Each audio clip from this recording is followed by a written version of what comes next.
Hello and welcome to Dominate Premade Week 1 here at Risen Esports. My name is Richter, your play-by-play, and tonight my color caster is Tames. How's it going, mate?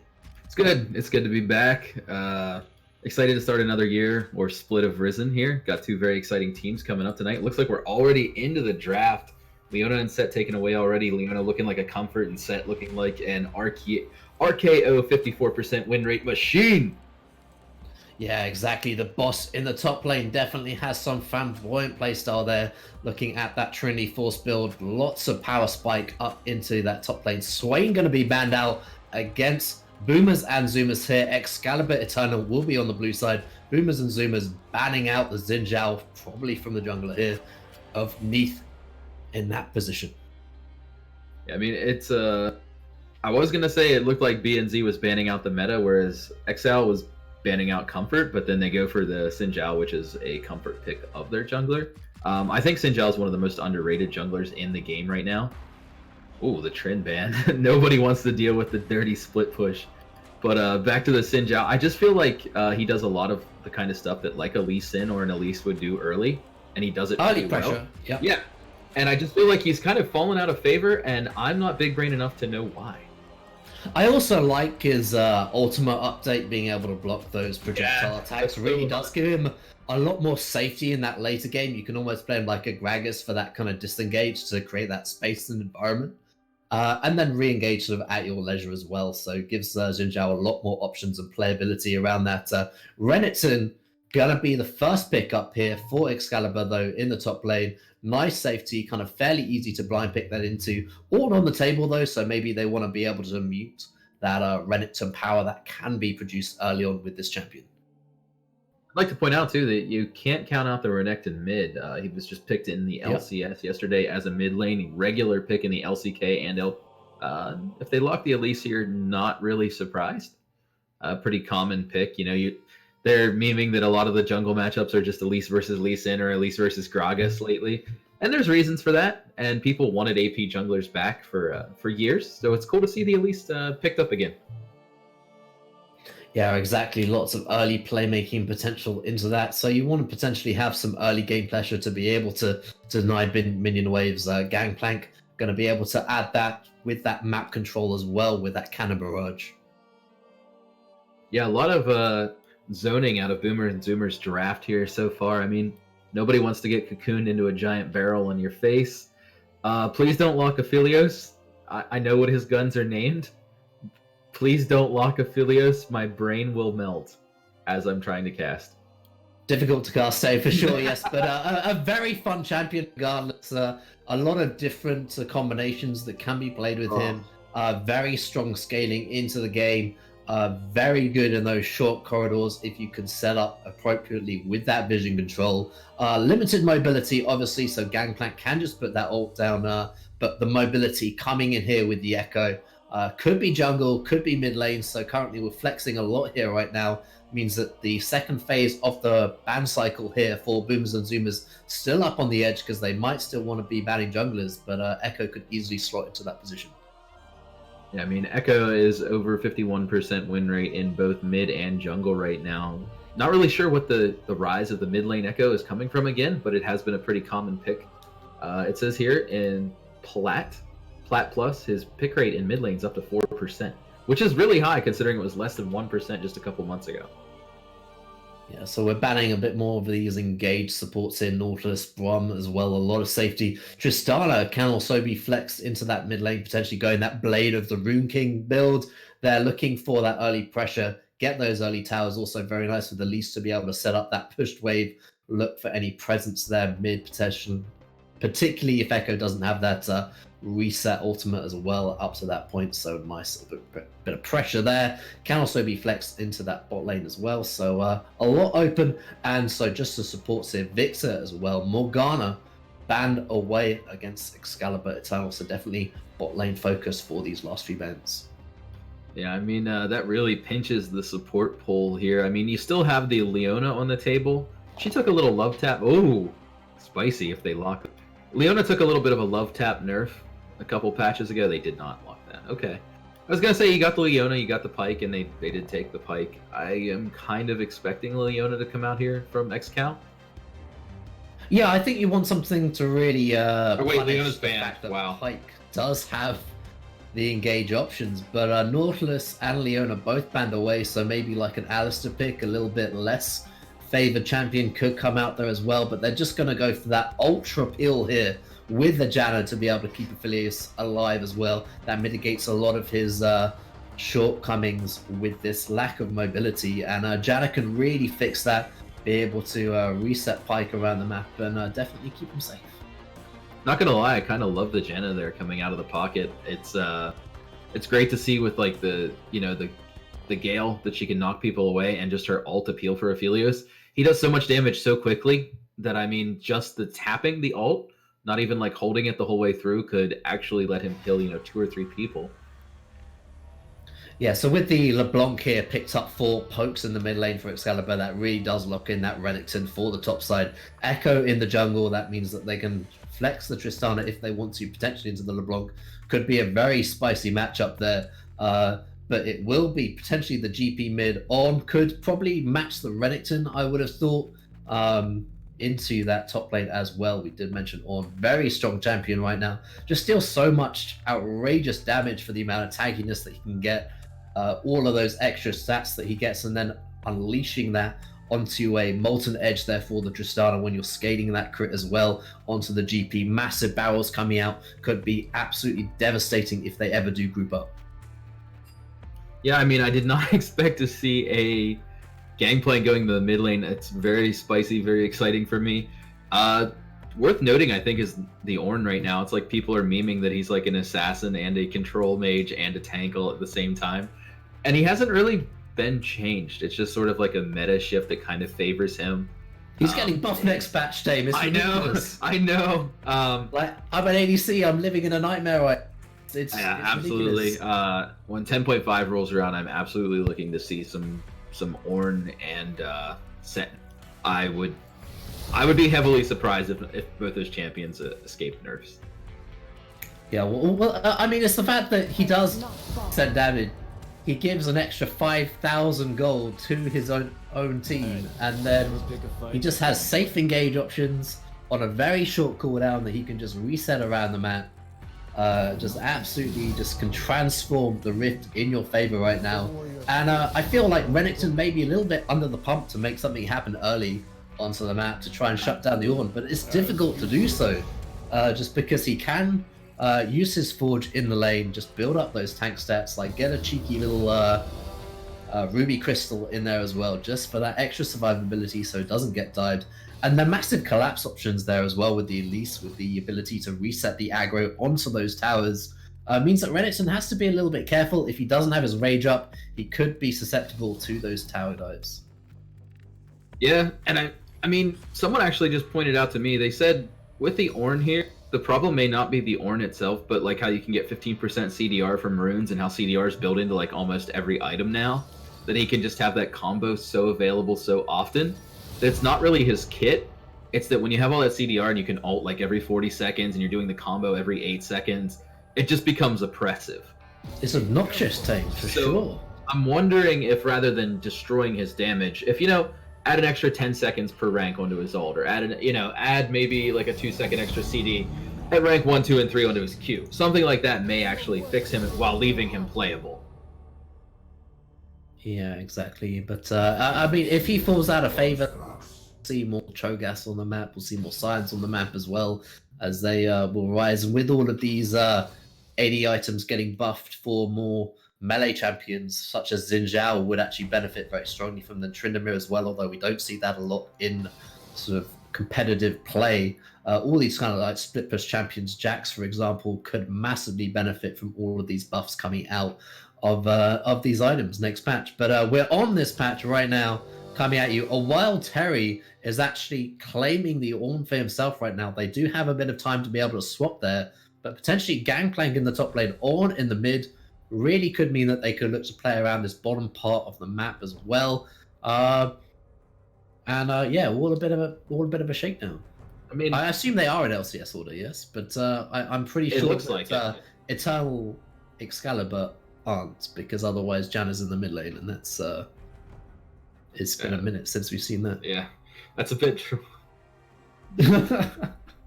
But yeah, I mean, worth noting is that Froggen did just play Ornn mid yesterday in the LCS, so I mean, it's not unheard of, and it can hold its own. And dear God, are they going to actually switch? Yeah. They're in. While Terry piloting Ornn here in the middle lane, potentially against Janna, but I'm pretty sure it is Cindy going there on the mid lane. Outrageous coming at you right now here at Risen Esports. Very much looking forward to this Game 1, Season 1, best of 3 here. Excalibur and Boomer Zoomers. Who are you favoring, team? Oof, this is actually a hard one to call. I think in terms of ease of execution, I have to favor Boomers and Zoomers, but Excalibur's been around for a long time. They've always been a winning team. But it's really tough. If I had to just coin flip it, I would say Boomers and Zoomers just because of how easy it is to execute, how all over the map Elise can be. Tristana's hyper scaling, and it just feels easier to pull off to me. I think despite the Janna, actually, a little bit of damage there from the Ornn, a Gangplank ultimate, and then a Pike coming in there as well, means that Neith could just die from passive damage without really taking too much on the chin. So he has to be very careful with his positioning. And they don't have a massive front line. Like, Echo's going to be bobbing and weaving in and out of the fight, trying to reset with that ultimate. Renekton traditionally does build that slightly more bruiser build. But he probably is going to have to build fairly aggressively tanky to be able to stick into these fights. Yeah, you're definitely right there. I'm thinking a lot of this has to do with, like, if the fights go down in, like, the jungle versus the lane. Like, if we fall into the sort of NA-RAM style, I feel like Excalibur has a great advantage with, you know, LeBlanc being able to go for quick flanks and Echo doing the same. But if you're in, like, those choke points around the objectives, or if you're in the jungle fighting for vision, an Ornn ult coming down with a Gangplank ult, and then Triss just catching everybody with the bomb. Ooh. So a lot of it does have to do with the positioning of the map and where things decide to happen here. And I think both teams need to play around that as well. Yeah, definitely. Vision denial, vision there as well. Arctic Sands on that at least definitely going to be looking to play around those pockets of vision where he can get picks early on. Does want to be doing that. Echo slightly more of that scaling pick there into the jungle as well. And yeah, we will be right back here looking to get back onto the Rift for Game 1 here at Dominate Premade Series, Week 1 here at Risen Esports. We'll be back in game in just a moment, folks.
Hello and welcome back here at Risen Esports for Dominate Premade Week 1.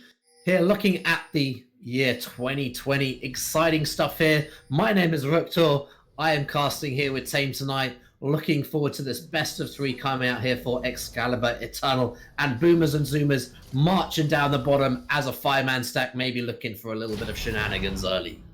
Yeah, I mean they are marching as a unit right on top of each other, looking for that tri-bush here. It looks like Excalibur, has them predicted out though.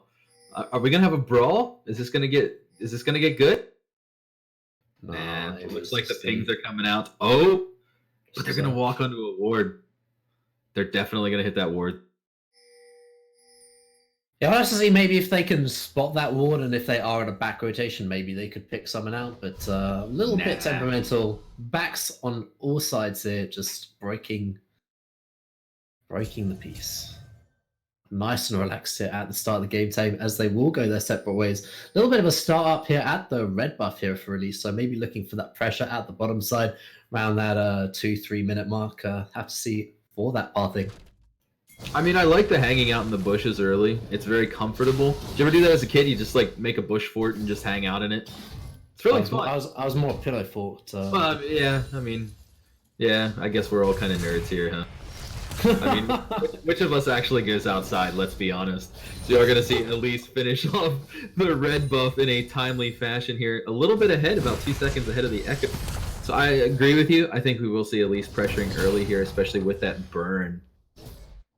Yeah, so with this on into the pokes. Oh, nice. Cindy, sorry, I'm going to have to move the things out here as LeBlanc is facing up against that on into the middle wave here. Definitely exciting stuff, but going to be looking for that Abyssal Mask first item. Nice little bit of a push here for the bottom lane as well. Coming out for Boomers and Zoomers, maybe looking for something if they can hit that level 2, but Skewer going to go wide, so just backing up on that. I think it's kind of cool to point out here as they're trading in the top lane. Ornn actually used his passive. He started out with a refill and then bought the Doran shield in lane. That's cool. I'm not an Ornn player, so I don't have the IQ to think about stuff like that, but... Well, you can't buy potions and things when you're in lane, so if you are going to do that, yeah, you have to go into lane. And then you just need a couple of minions just to be able to get it. But over in the top side, the flash in the bottom. The skewer goes wide as well. That means the flash has to come out of the pike. At least has to run away as well. Arctic Sands, Burning Summers in the bot lane, but it's 2 flashes only for the one of Neath. Yeah, I mean, it always feels bad when you go for an aggressive play like that. The stun was there as well. Zep Tepe has to run back to his tower as well, burning the flash action on both sides of the rift. I know we're just hits. Flash for flash as well. Cindy running back under the tower. One more little poke there. Well, Terry might go down to the second tower. He goes deep from downtown. Didn't have to do that as Elise had already secured the kill. Pandemonium in the first 3 minutes of the game. Feeling like a little bit of solo queue Saturday night fever here, although it's Sunday afternoon, so maybe these guys didn't go to bed last night as Gangplank is running out of mana in the top, starting to feel the oppression. The Croc has started to rock his block. Whew! As we move back down, it was definitely the red buff from Elise that picked up that kill, so you're right. Wild Terry did not need to sacrifice his life, but he's... What if the goat horns don't break on tower shots? He had to test this out. It's physics. It's science, man. He's all on a bounce back, definitely scaling up with that null magic mantle as well. Just going to be stacking all of these resistances, but Arctic Sands as well. Just trying to contest the Vision in this river already, but Echo destroying the top part of the map as well. Definitely trying to play more towards this top side. Maybe looking for this pressure. As you say, Gangplank running out of mana here. He's got no corrupting potions, so could be diveable here in the top with this oppressive Renekton, as we said early. Yeah, I think Echo is actually going to clear the Krugs and probably go for the. I mean, there's really nothing he can do, and as long as they time the dash and slash right out of the Renekton, it's a pretty easy stun on the Gangplank this early in the game.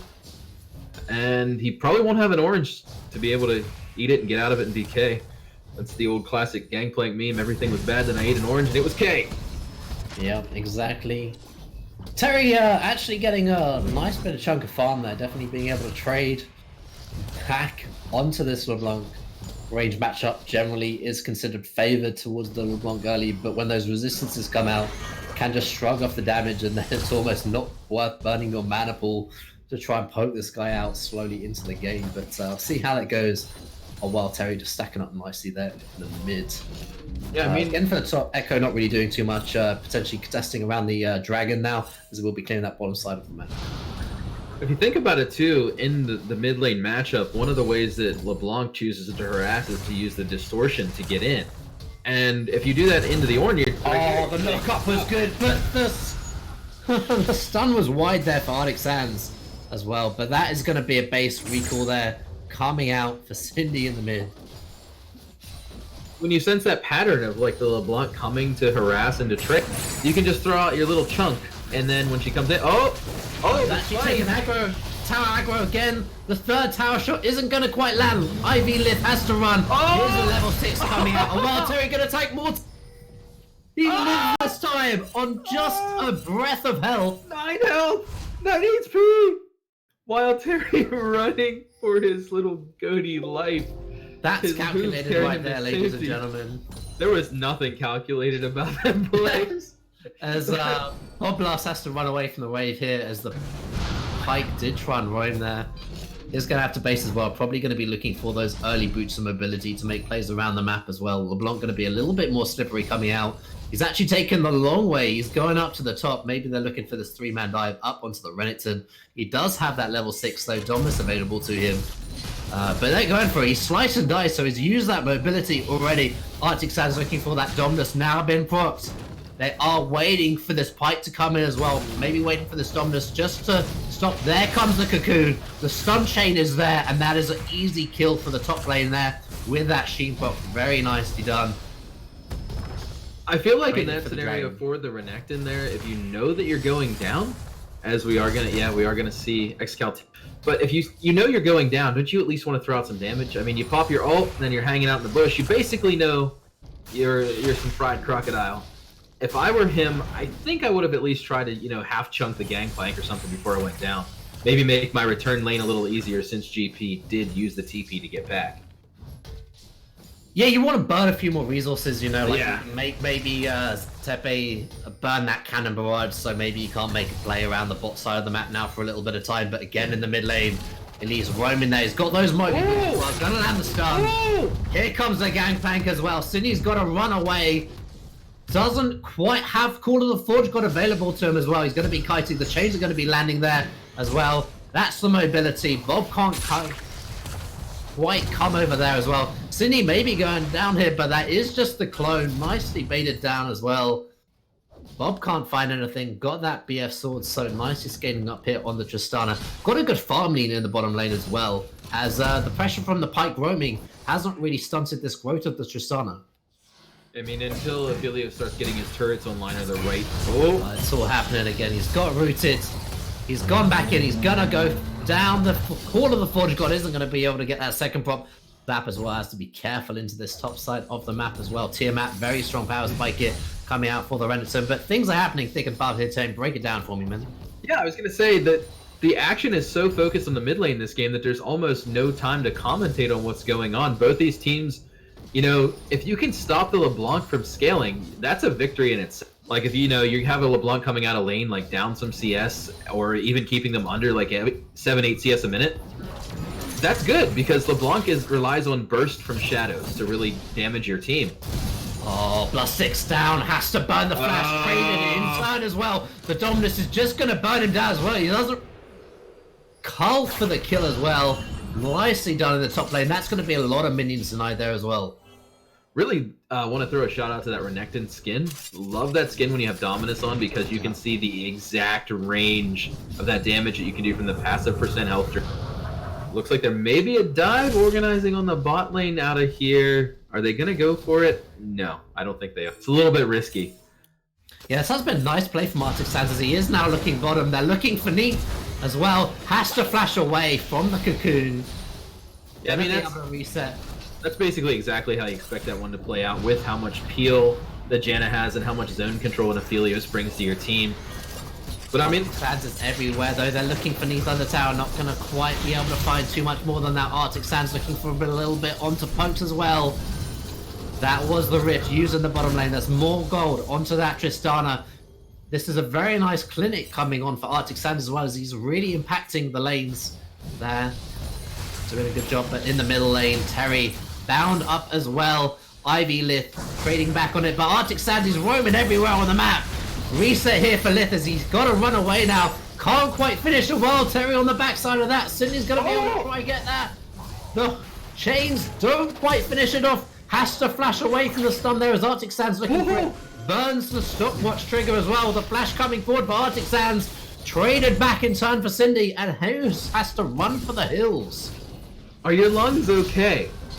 There's so much going on. I feel like you have to almost put on your best quick shot impression to even keep up with this game. 7 kills in 11 minutes here. The kill count does not decree how wild this game has truly been, though.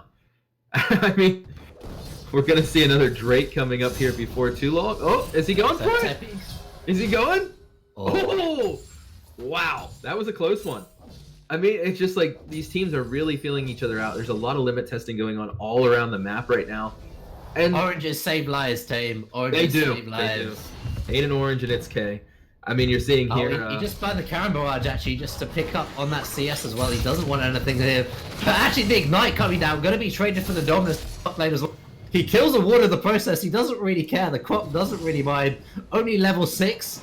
I don't think he's going to care too much. I don't think he's going to have a massive heal coming out there as well. Now he has to run away. One more warrior's going to do it, and that's going to be traded back. Blutsticks gets his second kill of the game there. A Wild Terry in the bot lane, but he's got support.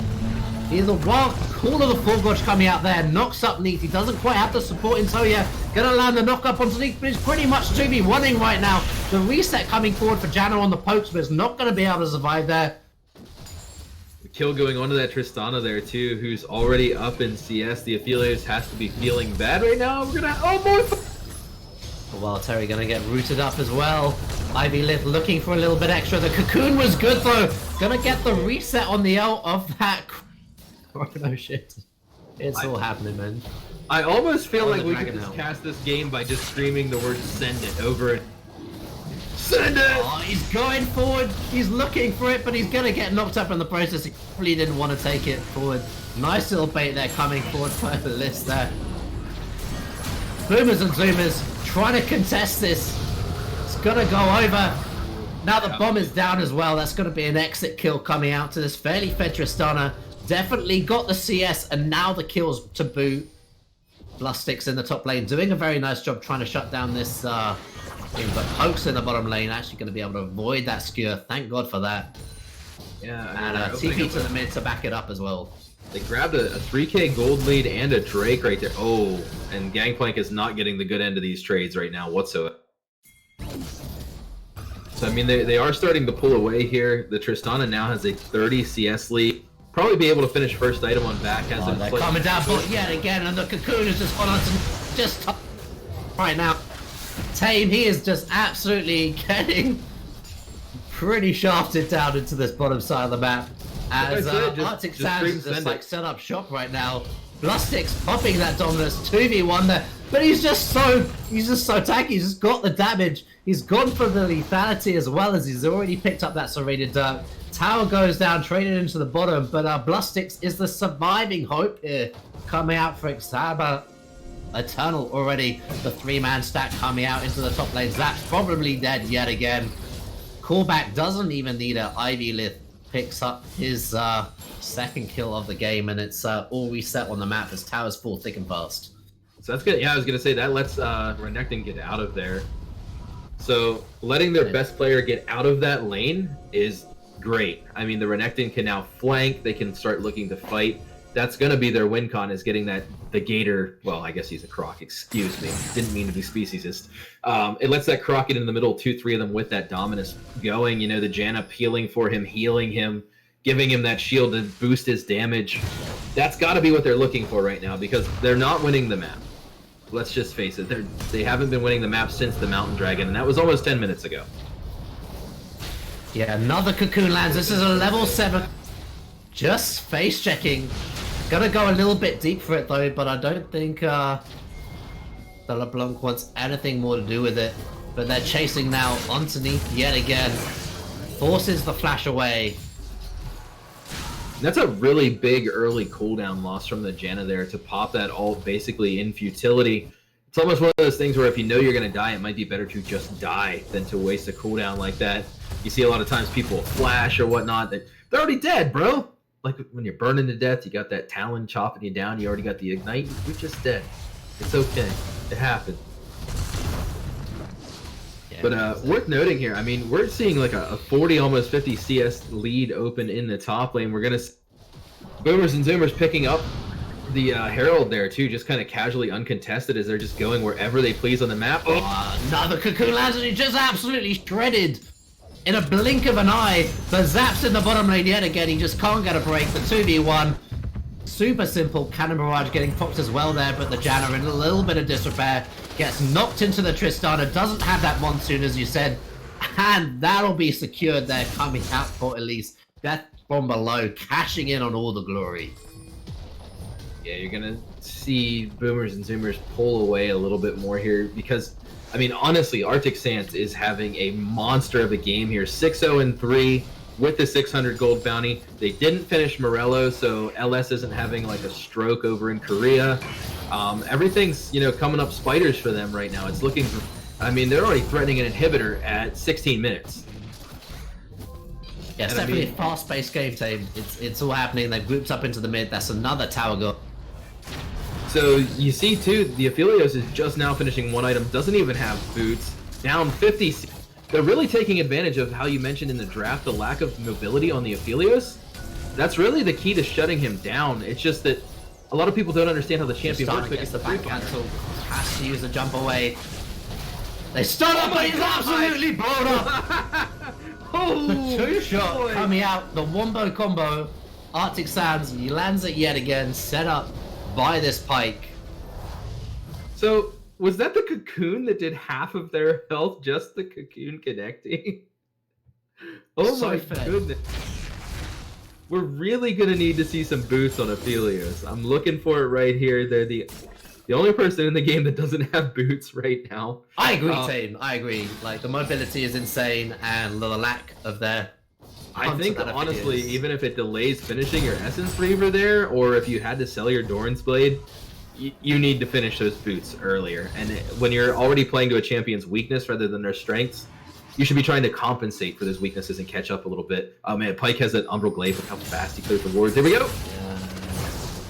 Or here we don't go. Just back out a teleport coming out here. This will be the grouping coming out for GP as well. Fishing for more skewers. Looking at that mid lane now, they're rotating. They're looking to see if they can catch up. Lustig's a little bit over exerted. They're going to be able to rotate. The objective here is that dragon coming out here. I mean, nobody's going to be opposed to an Ocean Drake. They're Wookiee bushing right now. Here they come. Oh, gonna be secured there for Arctic Sans. As I said, stellar game. Lack of stats on the Morello Nomicon. Gonna be nice actually into that Monsoon that's gonna be able to AoE heal. Also with Ivy Lift as well. That can be very nice. I mean, the Korean analyst desk is melting down right now as I'm not sure the Morellos is actually worth finishing just to deal with the Monsoon that hasn't been a factor even once this game. Maybe the Renekton, I suppose. I'm not a fan of Morello Nomicon either, personally, as the mid laner. Yeah, just fishing for hooks available all into the spot side of the map, trying to wall it up. A Wild Terry definitely has to run a little bit too far here. Gonna get caught out, but here comes Arctic Sand. Maybe they're looking for Cindy. Gonna go wide there with that Cocoon. A Wild Terry in a little bit of trouble now. Blustig's gonna be able to pick up the first kill of the fight. They're re-engaging back onto the Pyke. Gonna go fall down. Ivy Lift flashing forward. Now the Tristana has a lot to say in the fight. Going back in, Cindy manages to get the shutdown. Massive gold onto him. Arctic Sand gonna fall. They're gonna reset onto the map now. 1,000 gold going over to the LeBlanc there. That's a big purchase. You figure they don't even have a completed item at this point. If you look at the LeBlanc, we're at 19 minutes. Mid lane mage, you want to be finishing or at least halfway through your second item at 20 minutes. I mean, getting them back and getting back into the game really makes a difference for the LeBlanc here. Start looking for those flanks, look for those bursts. So of all the people to get that on, right there, you're going to see the Luden's complete really helps with the burst. That's definitely the best person on the team. We're only 2 kills apart, but the game feels like it's so much more in favor of Boomers and Zoomers, at least That's the internal feeling that I'm getting. Yeah, they are definitely fishing for picks as well. At least kind of look for more. Going a little bit too aggressive though. Just into a 5-1 run it to make that 6-1. 400 gold bounty now secured for him. Gone very offensive here as well. We said maybe he might have to build a bit beefy, but when he's this far ahead, that Yumo's Ghost Blade paying off dividends. I mean, he does have the Ghost Blade, which just lets him be all over the map, and if you know the active item CDR that you get reduced, he's only thinking about a 30-second cooldown on that Ghost Blade. Ooh, a little bit. I think Sydney has to be a little bit careful. I was gonna say I don't think LeBlanc wins this. Not at one item, even with the Seeker's Arm Guard. I don't think he. I mean, the crazy thing is that the Infernal Mask is so good. It gives 100 magic resist to Ornn. Luden's Echo just isn't going to be able to break through that. No, not 100. I mean, Luden's is giving you 90 AP, so the magic resist alone is canceling out the... Oh, they're looking for the Tristana. Bob Glass going to be able to get around that, though. Buffering that rocket jump quite nicely there. Ooh. Wow, that's nothing. Looking for the Moonlight Vigil. Quite find anything to stick, though. Again in this bottom lane though, Sydney just getting a time caught there as well. It almost looks like a top lane trade in the bot lane, how they're just brawling with each other. You don't think of LeBlanc as like a brawling champion like that. Well, she doesn't want to be in this lane. She just can't really get anything done. Oh no! And you can see it as well. But here comes nothing. This will get the job done. Stun going to be effective, forcing out the flash there. Wild Tari has to spawn it out, even gets the defense there coming out of that Gangplank. It's crazy that the Gangplank ult, the Cannon Barrage, is enough to scare him away there because, correct me if I'm wrong, but I think he still wins that fight based on positioning, right? Like, I mean, Elise was nowhere near at the time, and he has no way of knowing it because they don't have the aggressive vision that would help them out. But I believe that Renekton wins that even with the Cannon Barrage there, correct? I mean, he had to keep running backwards, yeah. Yeah. I mean, it does feel like Excalibur is making a lot more aggressive plays. It feels like they're suddenly a lot more proactive. The amount of wards and vision is absolutely amazing here for Boomers and Zoomers. And they're moving their line forward. Yep. Each time they go back into the jungle, they're actually pushing their vision forward. If you had noticed about a minute ago, all their vision... Pokes just absolutely face checks with Tristana, doesn't want to do that. Arctic Sand's there for a double. Echo was there, and then he wasn't. Ivy Lith. No time to react at all. Just talking about the vision, and then right there, that's why you move that vision line forward right there. Oh, goodness. Maybe looking for a little bit extra here. They're trying to get damage onto that tower. Tristana, the Demolitionist herself, just chipping away bit by bit. Bot tower as well, under threat now. Can't get anyone to be able to support that as Arctic Sand is just rotating between the two sides.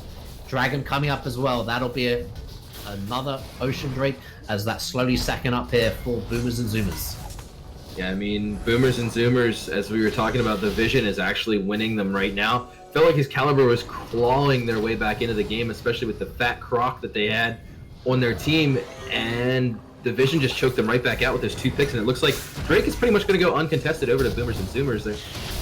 Yeah, I mean, and then if they get a 3 Ocean Drake soul, that's rough. That's almost game. But at least, you know, Excalibur taking the mid tower here, not rolling over, doing something proactive when they know they can't contest. Trading those objectives is a big part of not just rolling over and getting out of the game.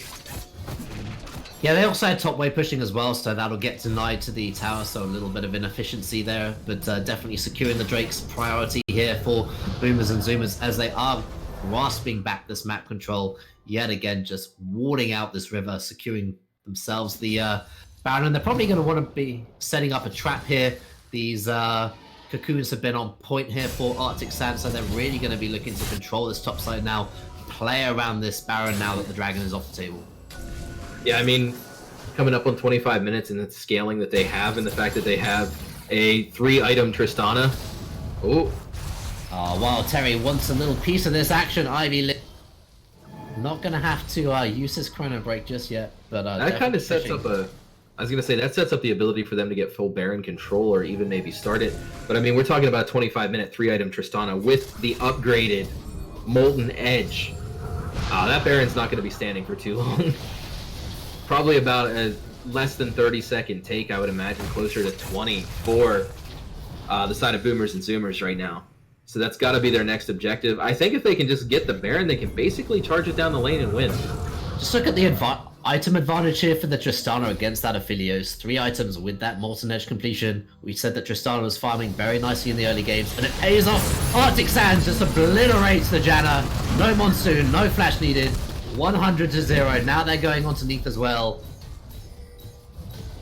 Yeah, and it just feels like being this far behind, like, what is Nith gonna pull off on that Aphelios? He's just kind of sitting back there, just pacing around, like, looking for any kind of in, and there really isn't one for him here. And it's like, do they just pressure out an inhib turret before they go to Baron? Because I think they can win the fight there if they have their... Oh! That helps! That does, Such an aggressive pike. He gets to heal up with his passive as well, so he's not in too much trouble unless he does get one shot by the LeBlanc. But the block building a little bit defensive there as well with the Hourglass. Only 2 items finished at 26 minutes, so not exactly ahead of the curve. Going to be difficult to be able to explode too many people unless you can get a full combo going, and no Ignite to boot as well. Echo does have a feeling for where they are. This is going to be a fight. The flash coup doesn't quite land. Going to be traded back there as well as Neath has to get out of dodge. They have great positioning again to look for the Baron. It feels like every time that Excal gets anywhere near the Baron, Boomers and Zoomers are like, nope, nope, you're not getting anywhere near this. This is our objective. Sooner or later, it's going to be ours, as they do take a 5,500 gold lead here. Yeah, they finally start to look at it. Honestly, is that even where Echo wants to be, clearing the boards? Are they just gonna? Yeah, they're just gonna seed it. I know I think they have to. A pike alone is apparently zoning the backward. Yeah, but they don't want to face check into this vision. You're right too. It felt like when Echo was over there clearing that vision, it's like that was kind of their way of just giving up on the Baron. You can't be positioned on the bot side of the map when that's being taken, and they had no vision either. So checking basically would have been, suicide. You get knocked up with the Ornn ultimate, and then Tristana's killing everybody into auto attack. Yeah, a big thing for this is that we mentioned the fact that this Renek's massive and big, but he just can't get anything done in the side lane. We've seen Pokes get caught out a lot in this Janna, but Janna's the one trying to push out this vision, ending having to face check, and they don't have this tank because it's Renekton's built so aggressively for this 1v1 in the side lane. But Zep Tepe just hasn't wanted any part of it, and just sticking with the team as well, so he just can't get anything done, and no one can really face check in the team now. Arctic Sands, phenomenal performance on this Elise. Yeah, I mean, at this point in the game, the Renektons probably, if this was a solo queue game, typing top diff GG and then AFKing in the fountain. Personally, probably what I'm looking for anyway. Exactly, better top wins, so to speak. But I mean, if we look at the Janna here, this is adventurous. There could be a collapse here, potentially onto Elise as well. Just has to run back to his team. He is being very careful with his positioning. Spots that blast code as well. Red going to be secured here for the Tristana. GP's finally got those items. A 2-item power spike that IE and Trinity forced into the top. Maybe can start thinking about dueling. But the Tristana goes forward aggressively. Neath has to run away. Death from above comes out and that'll be secured. Gonna potentially fall as well. Gets a heal there from Bobas. Going in. That'll be the potential soul coming out here now. Said lost already, Gary. I think with how far ahead Elise is, you can still just grab the soul. It shouldn't really be difficult. Ooh! I guess he was just not wanting to... the trick's massive. Why did you go into that? You're just absolutely gone. Looking for something. This Tristana massively ahead. I mean, not only just 3 items with the Molten Edge, it's 3 items and a BF sword, which just amplifies those other 3 items so much.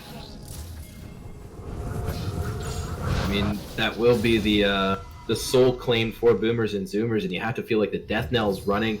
As in the last 5 minutes, we took it from a 5k gold lead to an almost It's about 8K, 8,500 right now. So, I mean, in 5 minutes, they exploded another 3,000 gold lead. This is the kind of thing you see teams like G2 doing. Maybe we have some prodigies in here. Really just playing off this power play. And I mean, if you look at the difference here, we're going to see Aphelios at level 12 and Tristana at level 15. We're talking 4 full items versus 2 just completed items. I mean, that is absolutely massive. Also, about a 60 CS lead, too. It's got to feel bad to be an Aphelios right now. Didn't have much time to do research into the player, but I'm wondering if they picked that based on the meta rather than comfort. So then they are at least going to be able to survive. Gets that passive healing with that great health. And I mean, they have the Ocean Soul, so he's probably going to be full health. Yeah, he's already back up to 60. Sydney now looking for the skewer as well. Gonna have to teleport back to his base. Look just at that slowly Ocean Soul. crushing and suffocating. Pyke's basically got half a Warmog on his character now for free as he's back up to 80%.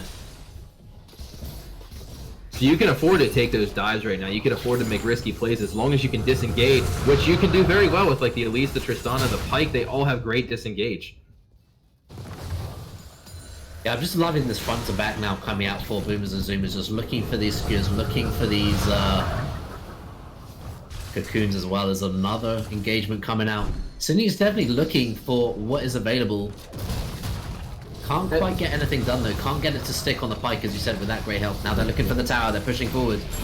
All the Forge got available if they want to try and push in further. I think you have to here.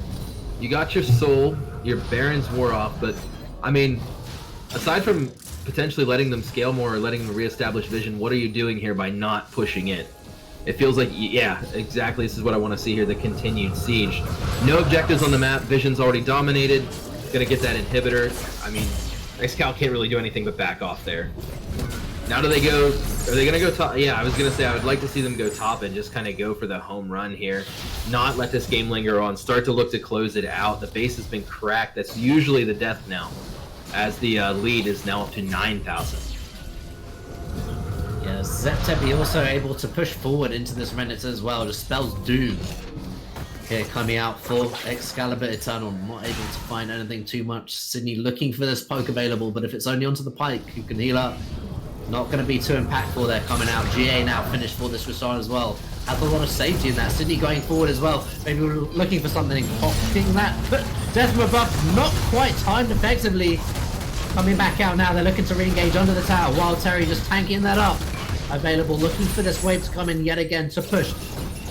But it's in the bottom lane here, coming out. Zeptepe just pushing unhindered. Renekton going to answer, but the flash away here for Sydney. Now they're looking to take this second inhibitor into the top lane. They're pushing forward aggressively. They're looking for it. Need can't get anything done. Sydney missing a chains. Comes back in though. Has to go away. The flash forward aggressively. At least may go down here to Blustus, who comes up to pick up that kill and secure it. But again, that leaves the pocket open into the bottom lane. GB going to be able to secure himself that tower. I love the way that they were playing that 1-4 there. They were playing it both safely and aggressively at the same time. They were going in perfectly with the wave. Great team comms going on there to pull. And I mean, Renekton was kind of, he's the most fed member of their team, but they're also having to use him to match the Gangplank, and it's not working. The Gangplank's rage advantage at this point, and are they going to go for the desperation, the Baron here? Oh, it looks like they're just baiting them. Oh, this is going to get ugly here for Excal. You hate to see it. You hate to see it. Wait, are they actually backing? No, you don't back. What? It's the full reset for both teams there coming out. Yeah, I mean, oof. I mean, if you're this far down, you either have to look to make something happen or just wing it. I don't know. I'm not liking what I'm seeing is basically what I'm saying. I think you're right, Zane, because now they can reassert their vision here. They to push in. GP has that TP as well, can stand his ground into this Renekton now as well. Yeah, I feel like definitely look for this, at least maybe put out a little bit there, but again, such a slippery champion. Heals up pretty much to full. Doesn't care too much about it, and again, just looking for this pokes. Again, aggressively gonna get jumped on there as well, but has to face check almost to try and get the vision for his team needed. But it can't be this Janna, this 0-5-2. just doesn't have the defenses available to him. Ivy Lift just poking out available to see what they are. They are all in on this bush right now, on this blue vision here. They don't want to get caught out aggressively, but it's the 2-man here coming out onto the Baroness. It's just a distraction at this point, while Terry tagging it up, the slippery Pike as well, looking for a little bit more. They're contesting the vision, they get it. It's the 2-man Baron coming out of the back end that is the prize here, coming for Boomers and Zoomers. Tristana, they're doing about 700 DPS to that Baron, which is just obscene given how much resistance and armor that a 35-minute Baron had. Meant to be taken as a team. Trist is like, nah, I got this. So we're going to... They're taking the dragon. I mean, they're just... They're playing the win more at this point. That's gonna be able to Yeah, I mean, that's all she wrote right there. I mean, if Excalibur was somehow to come back at this point, I think I would actually be willing to eat my microphone live on stream, like the metal parts and everything. Oof. That's a tall order, but Sydney gonna get skewered as well. Has to go, but the flash gets... Okay. Zonya's as well, looking to go back into the team, but that's probably gonna be a death sentence. Zeptep gonna be able to secure that. Jungler still Ivy Lift in the death chamber. That was from the Pike as well. At least playing very nicely in the later stages of this game. Roamed early as well. That'll be the chunkle. That'll be the game going forward. Absolutely exploded. Neither's done nothing this game, unfortunately. Aphelios not able to get online. Doesn't have the front line available to him as well. Hope's potentially going to go down as well as the auto come from the Tristana, I think. There's just so much chaos going on at this Something point. blew up. It's like, and does it even matter? The game is pretty much over here. Big shout out to Excal for their mid game, trying to stick it in, trying to make advantage, grabbing the Ghost Blade on the Renekton. But game one's going to go over to Boomers and Zoomers. Well played for both teams. Anything to add there, Rook?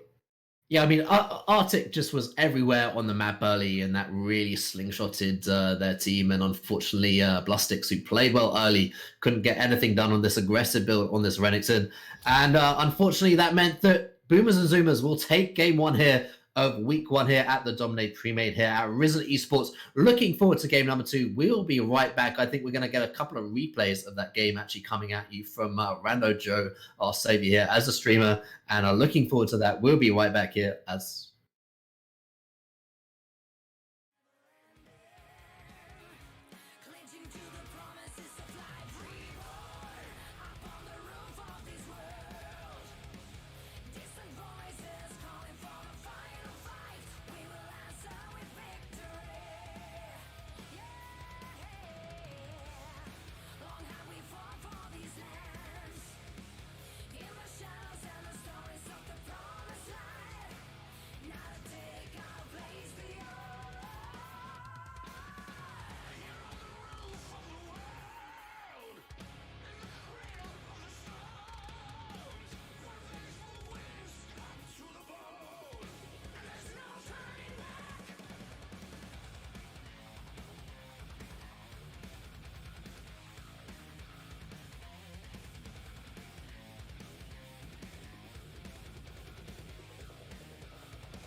Take a moment right here, feeling like it's out gear. Driving towards the sun with a rose and a gun. Feel the wind in my hair, going nowhere I swear. Like an outlaw on the run, dangerous but it's so fun. Running, running, no. Hold on, don't let go. Running, running, no. Keep running.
Told my boss that I'm done. Had no luck with my mom. Say, what will you do with your life? You know it's hard to survive. A cigar in my mouth. Maybe guilty but proud. Now I'm an outlaw on the run. Dangerous but it's so fun. Running, running, no. Hold on, don't let go. Running, running, no. Keep running.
Hello and welcome back to Game 2 of Dominate Premake Week 1 here at Risen Esports. My name is Ruktor and color casting with me this evening is Tame. We are right into Champion Select.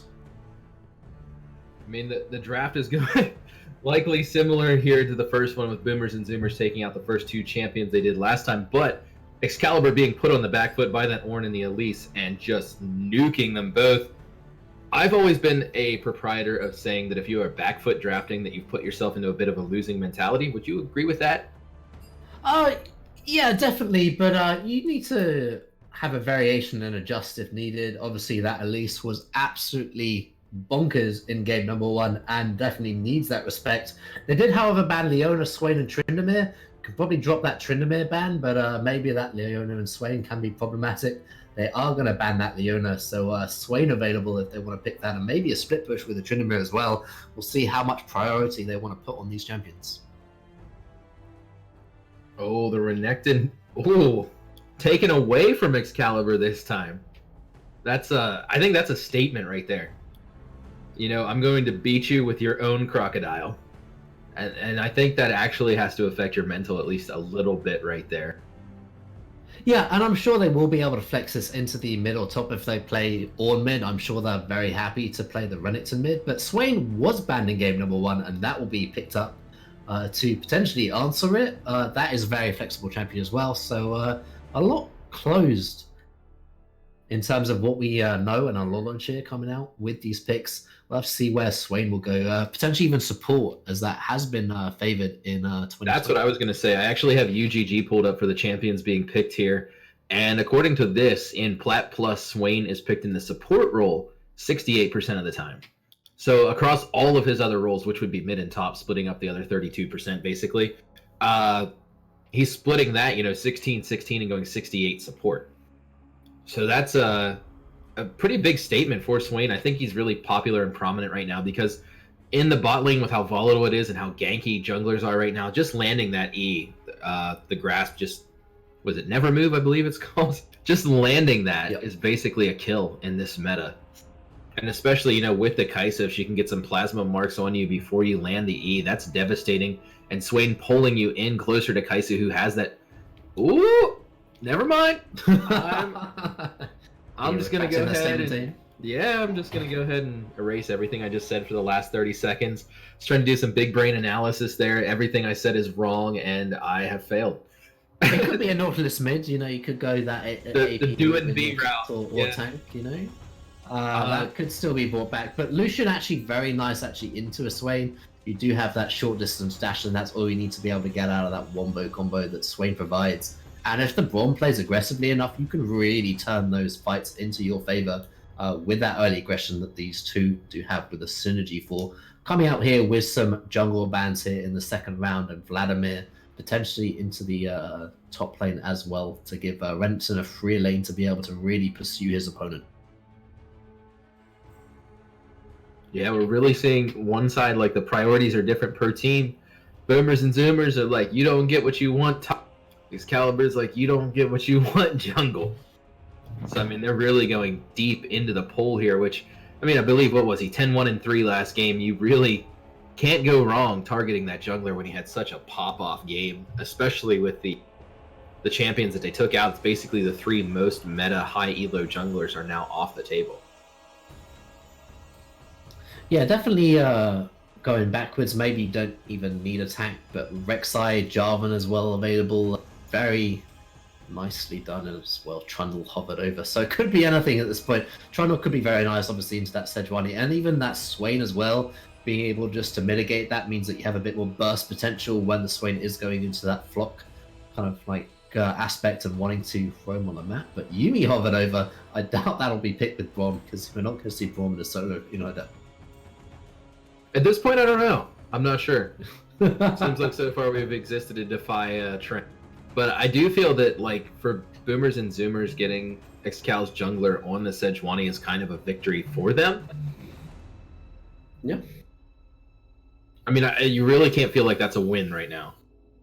Yeah, Excalibur definitely lacked the ability to place check into that Elise when Elise was so heavily fed really meant that they couldn't really push forward with any sort of vision control. And having that Swain, that Sejuani, means that when the Sejuani does finally build that Warmogs, we'll be able to just move around the map at that ledger. And as long as there's backup, and that backup can come from their last pick with that Galio being able to ult on top of that Sejuani, can be very nice to be able to create map plays around that. They've gone ultra tanky this time from a fairly sort of flimsy draft previously.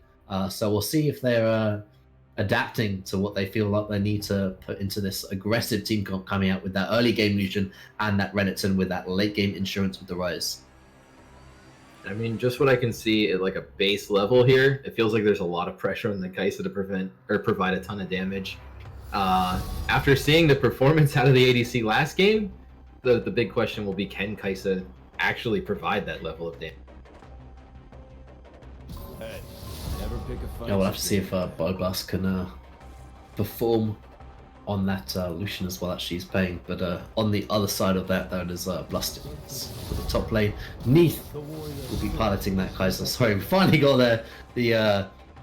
They aren't actually required to be in their map order, so it is a little bit confusing coming out. Neath currently poised into that top. He's currently doing the bans as we are now in Champion Select. Looking forward to this roster though. Definitely a little bit of a change up from that game number 1. As you said, with that tankiness, we'll have to see whether or not that aggressive Lucian Brom can really play into this Swain or Nautilus. We're yet to see where they will go in their rotations.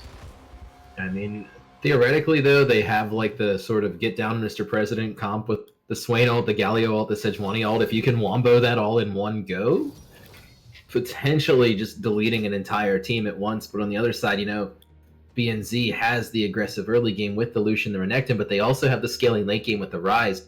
And you say they only have, you know, one really well scaling pick, but Rise scales so well that it can turn a whole game. If you don't end the game against a Rise by, you know, like 30, 35 minutes or hard camp him, you're not having a good time. Just basically, period. Yeah, you also get that subjugate down onto that Sejuani. Fully shred down one of those tanks when you do reduce those and mitigate those resistances. So it does give a lot of power to Lucian to be able to really break through that front line as well. So that means that you can play that team a lot more front to back, whereas Lucian generally wants to dance around the fight as well. Have to see how that Renekton can do, because that will be going into the top lane now, Zep Tepi, with a Wild Terry going onto that Rise as well. Currently Blustix actually in that top lane looking at that Swain. Do you think it will stay there? Yeah, I think Swain will stay top in this comp. Galio is a pretty good mid laner right now in 10.3. He actually just got his Tornado buff to get an extra entire. It's like, you know, the impact damage is the same, and what's an extra tick? It's actually about a 15% damage buff to the Winds of War, his Q. So when that comes through, that actually lets him basically at level 5 just one-shot backline minions as long as he aims it well. So that lets Galio actually potentially be a roaming and burst mid laner right now. So love to see it too with the Nautilus.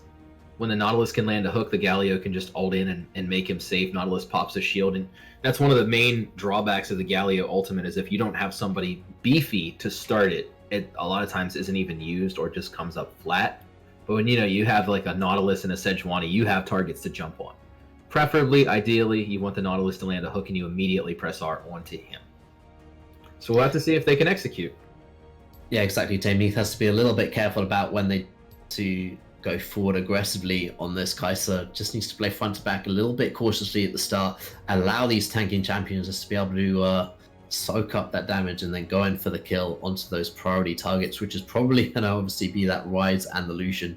If Rise doesn't have that rotation down, you get a little bit of a window, but obviously known as that machine gun caster, so it's going to have those CDs up and very quickly has to find the right window to cut in and out of those fights.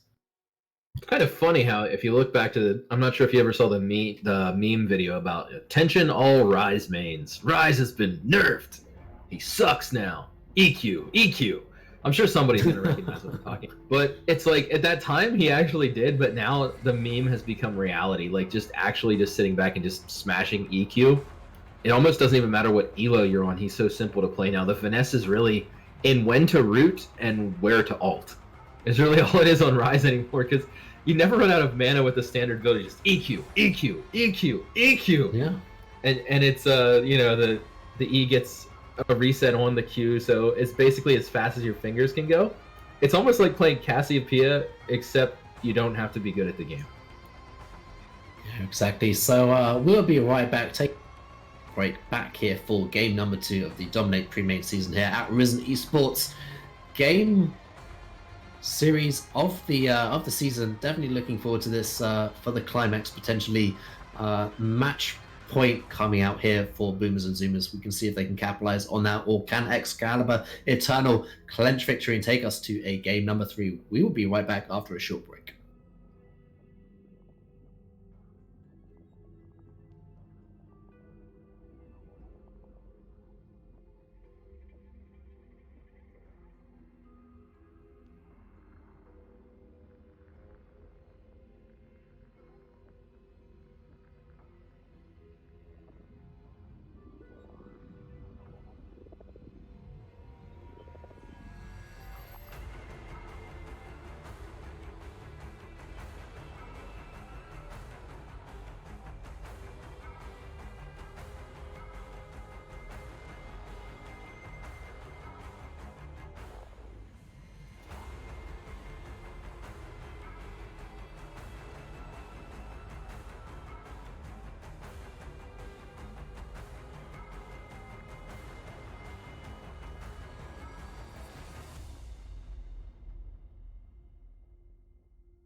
Welcome back to week 1 of the Dominate Premade League here at Risen Esports.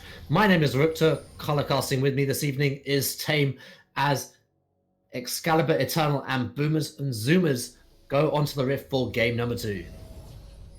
Love to see it back here. No 5 points in this game. I mean, Excal's trying. Boomers and Zoomers are like, nah, we're coming for you. Oh, just overshot on the Nautilus there. That could have been a thing. It looks like they're choosing to get away there. Shout out to Arctic Sands for busting out the traditional Trundle skin. He will always be my trash boy. The Frost lore is fake. Trundle is a trash man. Yeah, if Winter's Bright actually landed there, I'm sure flashes would have been burnt. They would have gone aggressive on that, proc that stun, and potentially secure the first blood onto a carry if possible. We got some massive flexing going on in the mid lanes here. Worth noting is that Hail of Blades Sejuani. That's not what I'm used to. I mean, everything else is, PTA Kaisa, we're seeing, the grasp on the Swain. That's all normal. I don't think Hail of Blades Sejuani is normal. I mean, might be a meta shift or something. I just don't think it's normal. Less tanky, obviously you're looking for that, but you can proc your stun faster, which is nice on yourself, so you Yeah, I can damage see like it. yourself. Like, I almost wonder if this is going to be like a big brain move here. Like I'm thinking it might be, but that's basically saying that yeah, the Sedge has to be in lane and ganking quite often to make use of that, and it does make sense. Like if they try to invade, it's really hard to invade against somebody with Hail of Blaze because they have that instant burst. Yeah, it gives a bit more trading potential, but when you naturally don't win that 1v1 burst, I don't think that that's actually going to save you, because even if you get a stun off, the Trundle can just wait for the stun to end and then go back onto you. So I see actually an aggressive invade here coming out for Arctic Sands. Played very well, at least level 1. Going to be looking, we're going to see this Blaze in action as well. They're going aggressive. The red buff's actually helping out. Myth as well. As well. The double smite, the auto attack there. He's going to be able to get the buff and walk away. Red to red, and he's done it well. Wild Terry trying to help out, but doesn't really need to. A little bit low on the HP there, but up in the top lane as well. Blastix on that Swain has to run away. Oh, manages to burn the flash as well. There's a lot of minions here on Zep Tepe, as he has to be careful. The double root from Swain, that was really unfortunate for Zep and his jungler there, because the jungler Arctic had actually walked into it. Oh, Sydney getting the root there as well. Don't think it's going to have to go down as well. Would have had to burn the flash for the last couple of autos. But aggressive in the early game again. Yeah, I mean, with the way that Galio has been changed over the last year, people just think of him as kind of like an anti-mage tank, but he's actually more of like a burst initiative. And with his taunt and everything, he can get back out and repeat that rotation. Oh, here we go again. Arctic Sands, the repeat gank. His flash isn't there this time. That means First Blood's going to go over, and Arctic Sands secures that. And I mean, worth noting there, he popped the Smug Ash emoji after the First Blood. That actually adds an extra about 100 gold worth of mental damage. Oh, One of that first. Oh, they try to read I out. was gonna say, Swain, you're Sejuani is not in the area. Septepe probably could just get one shot as well, so has to be careful. Maybe Sejuani has an opening into this push bottom lane here. Oblast has to play a little bit careful, respectful. Sydney's playing this mid lane really well into the Rise too, by the way, forcing the Rise back. Definitely keeping up early, pushing the fact that Rise doesn't have much. Already has a 10 CS lead, which is a good bit at 4 minutes, and Galio's just so beefy now with the changes. Like his passive's always up. His Winds of War ticks 4 times now. Looks like Nit's trying to freeze in the bot lane here. Working so far. Don't think it's gonna hold very long. It's not only aggressive again. Oh, Going on to the north. Here's the minions coming to play. The Hook forces the flash out of Elise. Now he has to run. Neek's looking onto it. Here's Myth in the bot lane as well. That's going to be a kill going over to the AD carry. Neek, who needs the damage this game as well. In the top side as well, Arctic Sands running away 2v1. Sydney's roamed up to the top side. Rustic's looking for the route back. Can't quite capture Zep. man, Nautilus just walking up there and just asserting so much Chad energy. He didn't even use an ability. He just like walked through the frozen minion wave and was like, "What's up? I'm here for your women and your gold." And he got it. I mean, he absolutely got it. Got to be the play coming into play. City just playing without disregard of the wave, just absolutely donking it in the mid, looking for whatever he can, trying to shut down this Rise. We're getting some spicy live chat coming in from the Galio player saying he forgot that Galio's Flash W was removed. I guess we'll choose to believe that, as long as it doesn't happen again. It's not a misplay if you didn't mean it. It's only a misplay if you feel it. Yeah, you can see it already level 5. He's just got a few points into that Winds of War, but really able to clear out that back wave if he can land it on there. Doesn't quite finish off that last one, but just keeping this Wild Terry in check. Stacking up on that tier. Another knock up there. Gonna get that root down as well. Looks for the Winds of War. Can't quite find the kill. The root there as well. Phase Rush gonna get him out of down. Trundle as well. Arctic Sands looking for this. Gonna be able to land the pillar. There's the slows down. Level 6 as well. Here comes Myth. Looking for that onto Sydney. Flashed away on that last auto as well. I thought that was almost in the air. Zep Tepper up in the top lane looking to Tango here. Doesn't quite get full back into tower range. Has to be a little bit careful now as well on the back end of this. Plus it's getting a lot of nice grasp with the Undying stacks there in the top lane.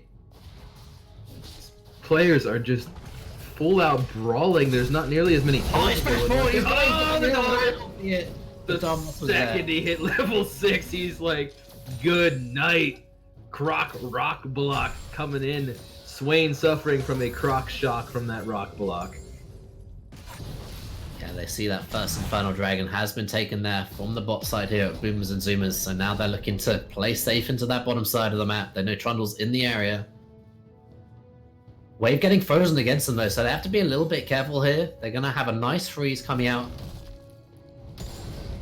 But the aggression now mid. Arctic Sand's going to be collapsed on here. The bot lane's coming up. That freeze could pay badly for them at the bot lane. Here comes the he's doomed. Arctic Sands is absolutely blown out of the water. Sydney going to be the recipient of that. First kill of the game on him. Going heavy with the AP with those amp tomes as well. Worth noting though is that the Infernal Drake was actually picked up by Boomers and Zoomers. We didn't really get much of an insight on. But I mean, it can't feel bad to get an extra 4% AP AD scale. Isn't it crazy that just like 6 months ago we thought it was okay for each one of them to give 8% and everybody was fine with that, and it used to be 11? It's so crazy, like what we just thought was okay. Oh, nice block there by the Power creep is unreal, but this is a nice culling. Oh my goodness. That's the ignite coming down. Not quite the double, traded back, but here comes Myth as well, the Galio in tow as well. Here's the collapse, but Trundle, Arctic stands in the right position at the right time. Now they're trading back onto Sydney. Gonna kite back here. Budblast gonna be able to kite that back nicely, and that'll be the Rise coming in to secure the kill. Boomers and Zoomers just asserting their dominance here with a quick okay Boomer as they're gonna pick up some plates here, just knocking this tower all over. Wow. I mean, the way that they collapsed and worked together as a team is very admirable there, and a big shout out to Braum for both of his shields there. They were both really on point. Oh, and the dominance is into the top lane, gonna force it out of there. Demon Flare gonna be triggered as well, gonna be able to survive, healing up a little bit as well when he can. Arctic Sands now has to run. Myth gonna be able to proc that Glacial Prism, trapping down Arctic Sands. The stacks are coming in here. For Neath as well, he's gonna fall, he's running back to his team, gonna be able to secure the AD carry exit. But Neath showing life in this second game. I'm really liking the tech decision from the Sejuani on the Halo Blades. I think it's actually allowing a character that's usually just considered sort of a beefy tank to actually have more of an offensive presence in the early game here so far. I mean, they've got about a 3 camp lead right now as well. Haven't died 2 times like the Trundle has, so I like it. I feel like Boomers and Zoomers, you know, they have a decent map lead. But overall, I like to see what the Sedge has been putting out for it. Yeah, exactly. Scaling up with that Infinity Edge first buy. It's been a while since I've seen a Kaiser, but is that the norm these days? As far as Kaisa, I think that her build is actually more flexible than ever right now. You'll still see some people, like, with the outdated meta rushing like a Storm Razor or something. You'll see sometimes people doing like a BS Sword in the Lost Chapter as well. It's a little bit wild right now. I feel like Kaisa's sort of in flux in between like what she's good at the moment. Traded back, obviously Blair the Rune King gonna be finished fairly soon for Blast. Septipi has a lead, but definitely nice scaling here for Bloodsit. Yeah, I mean, building that armor with that arm guard. Not worth understating is that Lucian does have a 20 CS lead at 10 minutes. That's pretty big. You figure the Kai'Sa's only at about 6 CS a minute and Lucian's at 8. That actually, if he can translate that over the course of the game, that becomes quite a significant lead just by itself. And you can see he already has the Bilgewater Cutlass, which is a great disengage tool as well, or engage tool, whichever. I feel like that's one of the coolest items in the game. The Bilgewater Cutlass early game. Yeah, I mean, it means that you get that slow and then you can get a more secure culling onto the target as well, as that means you get less mobility going on. So a very nice synergy there with the Lucian kit as well, obviously with that double attack of his passive as well, able just to trigger that twice. Very nice. Also worth noting, maps. Oh, we see a Herald picked up there by the Sejuani on the sides of X. You'll notice that the Rise, who was down 14 CS at one point, is now dead even on CS. As he scales, he will absolutely outscale the Galio and outshove him. So I think we're starting to see that kind of tipping point now that his tiers started to stack up. He does have the Sapphire Crystal. With the Galio, it looks like he's going for the Luden, so he's going to go for a full source of damage with his team, making sure that he can because of how tanky their team would be. I play a decent amount of Galio, obviously not as good at the game as he is, but I still love the Roa build on Galio. It feels really good, lets you one-shot all the waves and lets you be a little bit tanky. But I mean, if you want pure burst, the Luden is probably the better option. I'm surprised it isn't almost GLP to be able to secure that taunt a little bit more effectively. But here in the top lane again, trading ornaments back and forth. But he's on the tower and they're looking aggressive into the bot lane. And he's going to pop a 3. Here comes Boblas with the damage. Going to get knocked up there as well. Galio coming into the fray. That's going to be a flash away coming forward for the Trundle. Now they're looking back. The Galio has already fallen. Pokes on the firing line now. Sent back to the grave. Ocean going to be triggered there for Boomers and Zoomers. Wow. What an amazing Braum ult, trapping 3 of them there against the wall. So they suffered the full knock up, the damage, and the slow thereafter. That was, I know it's sort of just like a press R in a direction button, but Braum's actually been playing that character as well as he really can this game. Gotta love support, flexing a little bit like that. We are gonna see Zillith? We'll try. As the jungler's name there, one that said Jwani. Oh, Myth! Okay, wow, I can't read. Okay, thank you. It makes a little bit more sense when you look at it that way. Yeah, it's Ivy Lith, but he likes being called Myth apparently, so we'll go with that. Gotta call them as they say it. You mentioned the Hex Tech. What a lot of Galio players will actually do right now, like the main players of the champion, they go Roa into the Proto Belt right now. now. The knockup is there and Myth is there, and response as well. Wild Terry definitely. I don't think support's going to be able to come. He's going to fall, but in the bottom lane, we praise the support at least. But Colourful in the prospect as well. Zeb just clearing out. He may be looking for the re-engage here. Myth maybe a little bit overextended. Iron Sand's going to be able to slow him down with that pillar as well. He's just retreating back. The double taunt there as well. Coming back with the Subjugate. Going to be able to secure that as well with that red buff ticking down. Now they're going to get a lot of damage down onto this tower. Can't really face check into that. Going to be able to trade back with that Winds of War. Clear out that backline. As you said, he's level 9 though, and he can't one-shot that backline, so maybe a little bit behind the build than he wants to be. Yeah, normally right around now you'd be looking, the 13-14 minute, you'd be looking to finish your roll and have... Oh, he's just cutting him down. He wants to try and get that. Manages to dredge line to a wall. Dispute. Gotta be able to get knocked up there and double knocked up. In fact, as Neith looks for that. They're re-engaging back onto Arctic Sands, but they go forward with Neith. Now he's looking aggressive. Nothing happens with that bomb. Now they're looking onto Sydney, as Sydney has to retreat back to their team. They're looking to re-engage. Manages to dodge away from the slow. Doesn't get blocked as well. One more auto attack's going to be able to stun him up. Can't quite look to that until he gets on the tower. No one really wants to attack that up. They're looking. They have the wave now. Also, Myth on the backside could look to re-engage onto this. They looked for it. Couldn't quite find the hook. I mean, that was a fight of inches with that, starting with that double knockup. Braum missing there with his ultimate. You hate to see it felt like everything that needed to happen for both teams was just about a centimeter off.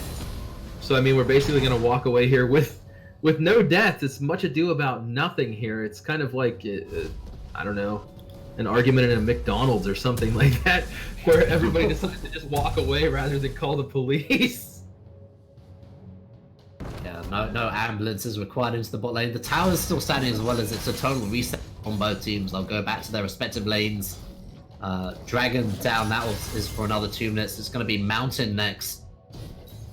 Second trigger of the Rift going to be spawning fairly soon as well, I think. That's in a minute, so maybe they can look to play around that, but gonna wait for that Dragon to spawn as both laners going down to that bottom side. Already setting up vision with Myth. He knows where he needs to be on the map. I mean, with this Drake here, the fact that it's been so mixed, where you're looking Ocean, Infernal, Mount. If they lose it here, it's really not the big deal, because it's just, the 4%. And they'll be at Soul Point, but this one wouldn't be the end of the world. Oh, engage. +6 on the wrong side of the map right now as he's got to retreat back into them to get to his tower.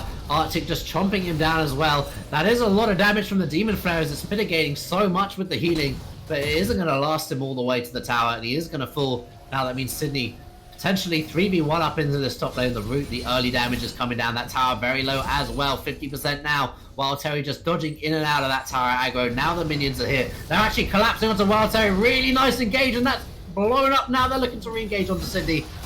The kiting is coming out. Mid trying to body block as much as possible. Not going to be successful.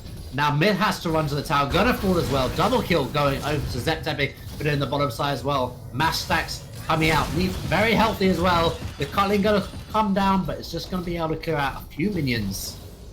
I was gonna, chastise Wild Terry for being a little bit too aggressive in the top lane there, but I mean, you're feeding the double kill to your Renekton. There's now shutdowns on 3 members of Boomers and Zoomers. So, I mean, I'm sure that was communicated in one faucet or another that, Rise saying, I might die, I might die, I might die. And he did, but I mean, they took massive advantage of it. They knocked down both the towers, which just frees up that Renekton. It's a mirror of what happened last game, except it's on the other team. So now that big Renekton's going to be, crocking around the map. He does not have a Ghost Blade, though. Looks like he's going to be finishing a Black Cleaver on back right now. 20 CS lead for him, 20 CS lead as well for their ADC. Seems to be kind of the story of the map, and almost a 20 CS lead for the Rise as well. So not only the kills, but about 60 CS difference between the teams here at 18 minutes is making up that almost 4,000 gold lead. Or it is a little bit of a slow reset coming out here for... Yeah, I was going to say... Which means that the Dragon is exposed. They're going to be able to take that Excalibur. They're going to be able to delay that 4th Dragon Soul, which will be quite pivotal in this game. So many tanks really will benefit from this extra shield that they can get out from this Dragon. Able to clutch the vision from that bottom side of the river as well. Gonna be able to get secured. Very long laning phase coming out. There is some rotations around the map, but a little bit slow. Neith and Boblas back into that bot lane just means that it's all a little bit stalemate here, as it's only a 3,000 gold lead coming over to them. Yeah, I mean, when you have... Oh, nice taunt under the tower there. When you have this many tanks and stuff, you almost expect it to happen. The laning phase is going to be a little bit more... And especially when, you're playing like Sejuani versus Trundle in the jungle. Oh! They just grabbed 2 turrets there within about 5 seconds difference of each other. So, I mean, they're really starting to... they're looking to re-engage onto Elise. I'm not sure they quite want that. The Galio is very nice. Myth also landing that knock-up. Knock-up's coming out. Fizzleguard needs it untouched here on the side. Just piling in the damage onto Arctic Sands. Zarya's looking forward. But the aggressive coming out of Zeppa coming into the play. That's very nicely done here. The collapse was good. And that'll be Boomers and Zoomers coming out with a dub on that. Just letting that Lucian in the back line just free fire there. I mean, he didn't even have to pay for his meal. He's just sitting back there getting spoon-fed by these large, beefy men. It's gotta feel good to be, cute Lucian with all these people just lining up to make you feel happy. Yeah, I thought it was Leith who had the action there, but it was Zeptepi just coming into the play, just absolutely stopping that down. And really turning the tide of that fight. Now they're getting more chip damage onto that bottom tower, more chip damage onto this mid, and they're really opening up that map. We said that it was a delayed laning phase, but 2 minutes has changed all of that, and now it's wide open. I mean, it's a 6,500 gold lead that was just a 3,000 a minute ago. That was an explosion of their advantage there, just pushing it as hard as they can. They're taking a game of inches that we mentioned earlier into a game of yards now, and they're going to be going for a game of miles here pretty soon if they don't get back into this. So, I mean, for Excal to really look, they're going to have to get a pick, but it's really hard to pick pretty much anyone on Boomers and Zoomers team. Like, I mean, Renekton can dash, the Trundle can just subjugate you and run away, Lucian can dash, Braum can disengage and shield, Rise can warp himself away. They have so many answers to be anti-pick.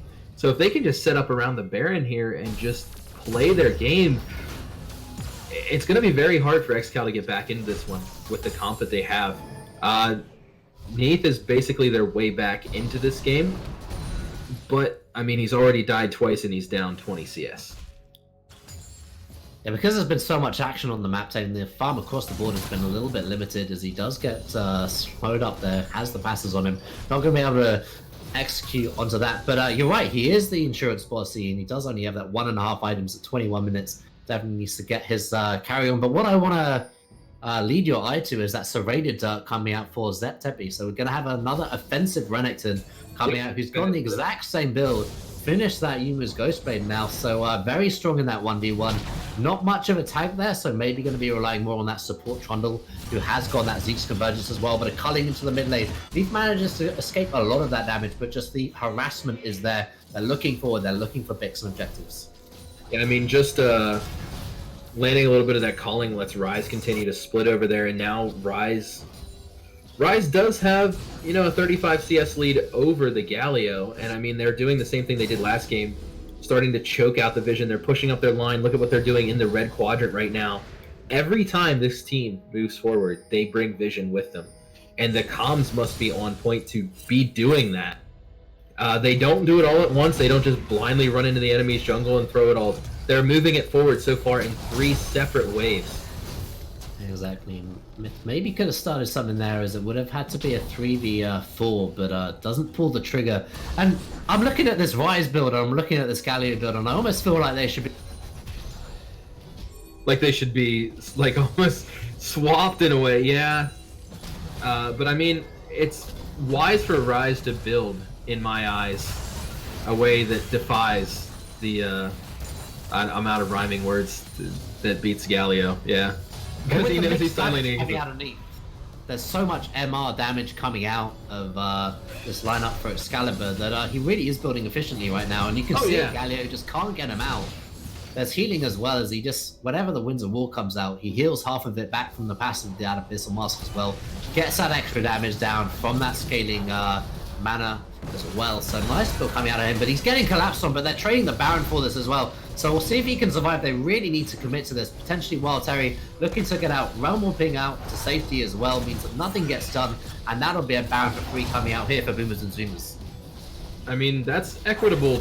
That free Baron is like, the way that they're choosing to be on the rise there is, I mean, picking up the mountain is decent for them, but it's like getting like a parking ticket and then going to decide to commit murder or something. Like, it just doesn't equate in my mind to success when you're giving up the Baron for not even killing Ryze.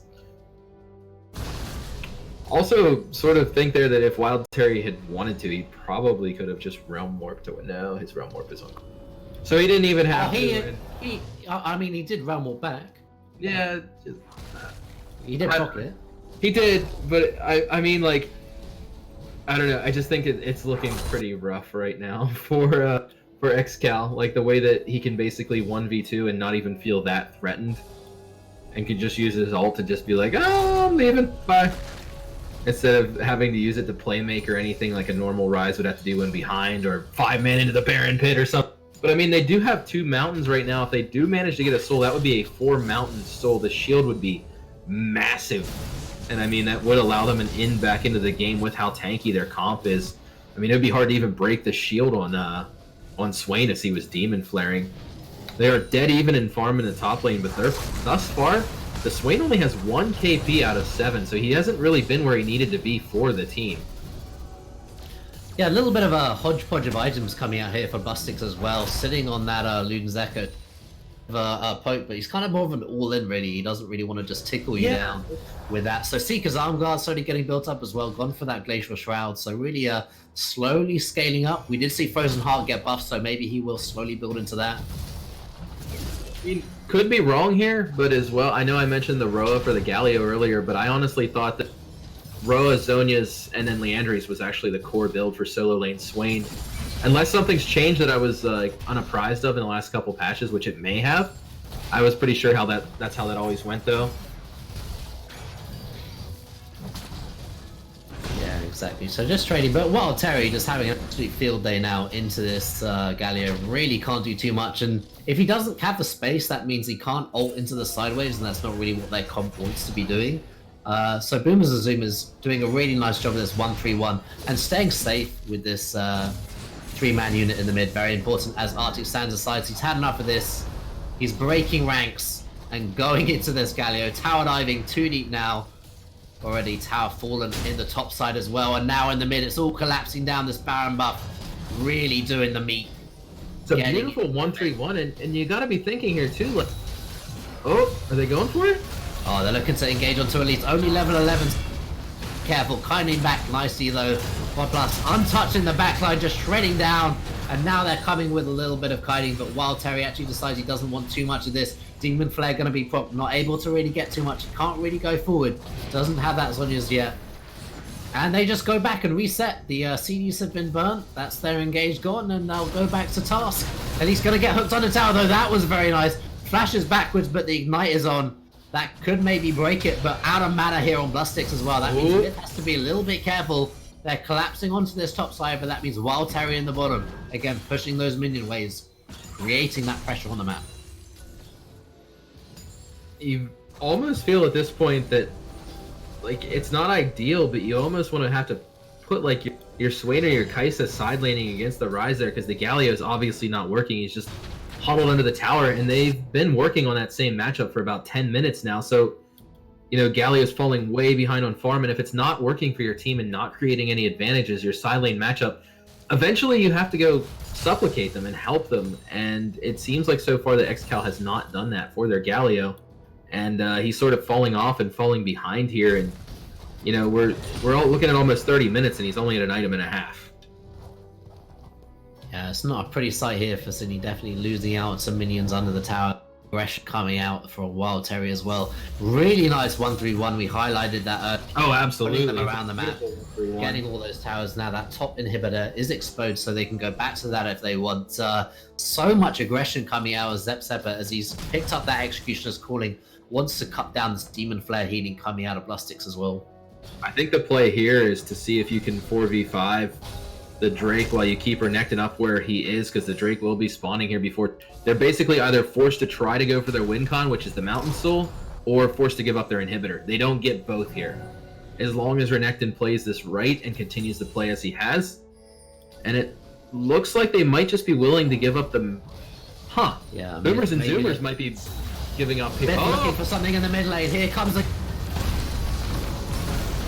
And they're on the backside as well. And he's going to go down. Myth running for his life. Is going to be able to survive on an inch of health. Sydney has to go, but Zeptepe flashes forward. Secures that for his team. Arctic Sands going on to pokes here. A Wild Terry joins the fray. Blustix on the backside. Can't really get into it too much. Now he's getting advanced on. Under the tower, Arctic Sands chomps down the fangs. And that'll be the secured fight. Manages to secure the collapse. What a macro call there from Boomers and Zoomers. That was amazing. They knew that they were going to try to send somebody to answer the inhib in the top lane because, you know, losing the inhib and the dragons basically. So they just like actually outminded them. That's so beautiful. The decision they made, they're like, well, if they stay for Drake, we get 2 inhibs. If they don't answer Renekton, we get at least 1 inhib. So they had such an advantage that they decided, you know what? Let's just go for everything. And they're going to pick up the actual Drake as well. That was a beautiful display of macro. And if you noticed at that Drake, everybody left that bush at the same time. This team's comms are on point. I would almost love to hear what's going through their Discord right now. I can imagine that everybody is a well-oiled machine and they have to be feeling good about this. Desperation Baron time maybe coming into play here for Excalibur Eternal. They might need to look for something on the map as the reset is coming down. Teleport is available for a Wild Terry though. They're looking aggressive on Braum. Puts up the shield. Nothing too much going to come from that though as they are resetting. They probably just lost their window to do something a little bit crazy as they will now just get suffocated by these super minions. They'll be able to push on and Boomers and Zoomers should be able to secure this Baron and close out the game. I mean, when they lost that Mountain Drake right there as well, Strundle had a very slow take on that. They didn't send anybody to check it or scout it. Not that they really could have, but I really feel like that sort of started to close the door on this because that was their really only win con as they're now down by 12,000 gold with a Baron up. I don't think they can I mean, with 2 inhibs down as well, and if you look at, we'll see over here that Ryze has teleport, Renekton has teleport, so even if they try to contest this, they can almost TP and try to end the game or TP and try to secure an inhib together. Zeptepe Dominus in the bottom lane as well, just bullies the Galio back. Now they're looking forward. They are fighting over the really nice Zhonya's coming out of Blustix as well, but there isn't much backup coming and he's just going to fall exactly afterwards. Now Elise still surviving as well. Boblas on the back end. The Rift gonna come out from the Ryze there as well. They're collapsing even further. Myth on the front line now. Neith gets flashed on from behind as a Wild Terry comes Really nice little bit of a reposition from the Killer Instinct, but doesn't have the damage to back it up, but only 3 items. Now Myth getting chased from Elise, only level 12 as well. But it's all about this bottom lane push now. Sydney trying to see what he can find. 3-man there though, tanking up the aggro. I think that might be a secure kill, but not quite. Zeptebe gonna be able to heal up, has that GA regardless. And they will come in and end the game there. That'll be Boomers and Zoomers winning it in week 1 here of Dominate Premade League here at Risen Esports against Excalibur Eternal. Well played on both sides. Definitely a scrappier second game, but they got over the line there in style.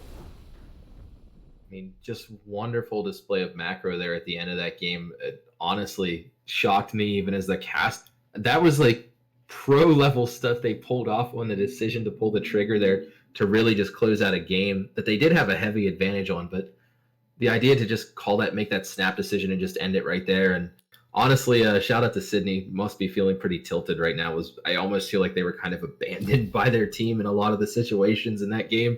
Just leaving poor Galio, who's meant to be a like sort of roaming like teen guardian by himself. Yeah, I think you're right, Tame, and the Galio mid only really works if playing for those side lanes, so they really needed to get Neath ahead. They got him a couple of kills early, but they couldn't really transition that as just the pressure coming out of Boomers and Zoomers was absolutely suffocating in game 1 and in game number 2. Just pushing their advantages every little way. A really good example of how to make a 1-3-1 work when you do have those winning side lanes, as both the Renekton and the Rise clearly could beat their opponents. And nicely played, just juggling the aggro in the mid lane as well. So really nicely secured there for the win, coming out for Boomers and Zoomers in week 1 of the Dominate Premade series. My name has been Ruktor, and casting with me this evening has been Tame. Yeah, thanks for having us, guys. It was a great opening to the season. Hope you guys stick around, and thank you for watching.